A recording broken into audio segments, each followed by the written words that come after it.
Yo no pedí esto. Maté a mi mejor amigo por ustedes, por Dios santo. Los antiguos filósofos debatieron durante siglos qué hace justo a un líder. Rick Grimes nos da la versión apocalíptica de esa pregunta, y no es fácil de responder. Cuando el mundo colapsa y la sociedad deja de existir, ¿qué hace que alguien se convierta en líder? ¿Es la fuerza, la inteligencia o simplemente la capacidad de tomar decisiones que otros no pueden? En la serie The Walking Dead, Rick Grimes se convierte en el eje central de esta pregunta. Su viaje como líder es mucho más que una historia de supervivencia. Es una exploración profunda de la naturaleza del liderazgo, la moralidad y el poder. Hoy exploraremos la evolución filosófica de Rick Grimes, un caso de estudio fascinante sobre la tensión perpetua entre el pragmatismo necesario, la moralidad persistente y la construcción, a menudo brutal, de la autoridad en un mundo deshecho.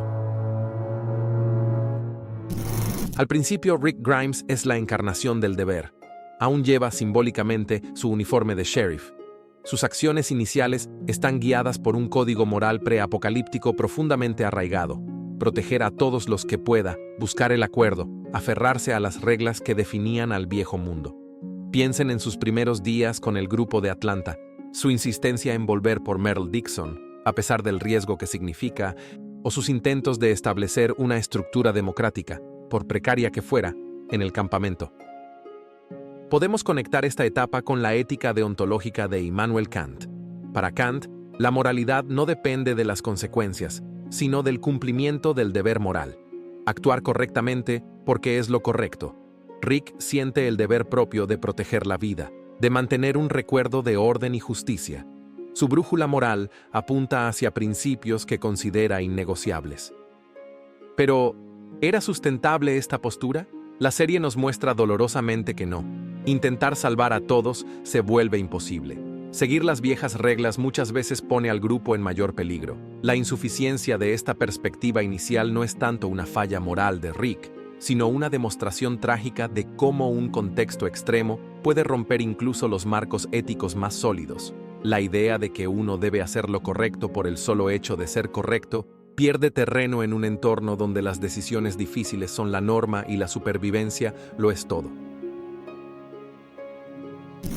El punto de inflexión es perceptible. Tras la caída de la granja y la separación del grupo, Rick pronuncia una frase que marcará su nueva era.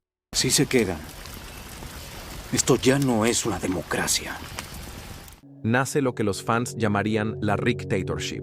Este no es solo un cambio de estilo de liderazgo, es un cambio filosófico fundamental. Ya no busca el consenso, impone decisiones porque cree que solo así pueden sobrevivir. Este cambio lo acerca al utilitarismo. El utilitarismo, en su forma más básica, sostiene que la acción moralmente correcta es aquella que produce el mayor bien para el mayor número de personas. En el contexto de Rick, el mayor número se resume drásticamente a su grupo, a su familia extendida de supervivientes. Las decisiones ahora se miden por su utilidad para la supervivencia colectiva. A medida que el viaje de Rick avanza, especialmente tras la caída de la prisión y el encuentro traumático en Terminus, su liderazgo adopta matices aún más oscuros. Entramos en un territorio que recuerda a Nicolás Maquiavelo y su obra El Príncipe. Maquiavelo argumentaba de forma notoriamente pragmática que un líder, para mantener el poder y asegurar la estabilidad del Estado, o en este caso, del grupo, debe estar dispuesto a actuar inmoralmente cuando sea necesario.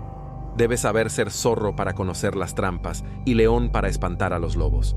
A veces, es más seguro ser temido que amado. Podemos también analizarlo desde Hobbes, en el Estado de Naturaleza.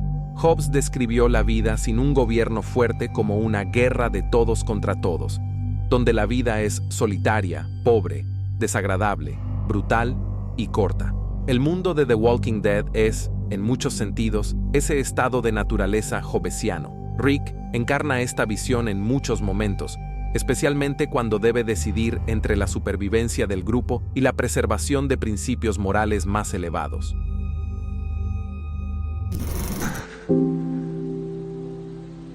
Mi piedad prevalece sobre mi ira. A pesar de todo, la trayectoria de Rick no es una simple caída hacia la oscuridad. Hay un anhelo persistente por algo más que la pura supervivencia. El periodo en Alexandria, y especialmente los esfuerzos tras la guerra contra Negan, marcan un intento consciente de reconstruir no solo un refugio, sino una sociedad. Rick empieza a hablar de leyes, de comercio entre comunidades, de un futuro para los niños, especialmente impulsado por el idealismo de su hijo Carl. Es aquí donde entra la filosofía del contrato social, de autores como Locke y Rousseau. La idea fundamental es que las personas renuncian a ciertas libertades individuales a cambio de la protección y el orden que proporciona una sociedad organizada bajo leyes comunes. Después del colapso total, Rick intenta promover un nuevo pacto social. ¿Cómo se hace esto desde cero? ¿Qué tipo de sociedad aspira a construir? Ya no se trata solo de mantener a raya a los caminantes o a los enemigos humanos, sino de establecer las bases para una coexistencia civilizada. Rick, a pesar de sus propios deslices autoritarios, lucha por una visión diferente, una federación de comunidades cooperantes, imperfecta y frágil, pero basada en algo más que la dominación. Entonces, ¿qué lecciones filosóficas nos deja el arco de Rick Grimes? Varias, y ninguna sencilla. Nos enseña sobre la aterradora flexibilidad que la moralidad puede conseguir bajo presión extrema. Nos muestra que la moralidad no es un campo negro o blanco, sino una zona gris donde, a veces, las decisiones que parecen correctas en un nivel pragmático son las que más nos corroen por dentro. El viaje de Rick refleja la tensión constante entre proteger al grupo y oprimirlo, entre asegurar la supervivencia inmediata y construir una visión a largo plazo que haga que esa supervivencia valga la pena. ¿Es Rick Grimes un héroe trágico, corrompido por el mundo que intentaba salvar? ¿Un mal necesario, el tipo de líder duro que un apocalipsis requiere? ¿Un monstruo que perdió el camino? ¿O una compleja combinación de todo ello? La respuesta yace en esa complejidad. Rechazar una etiqueta simple es crucial para entender la profundidad de su personaje y de las cuestiones que plantea. Rick no nos ofrece un manual de liderazgo, sino un espejo oscuro y desafiante sobre las elecciones éticas que enfrentamos cuando todo está en juego. Rick Grimes nos deja un legado complejo y profundamente filosófico.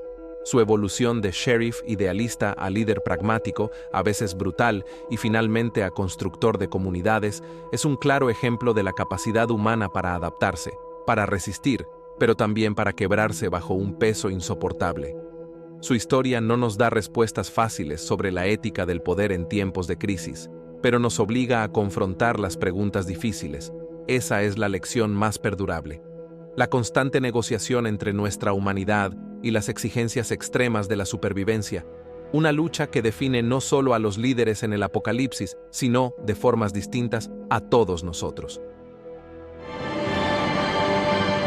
Somos los que sobrevivimos.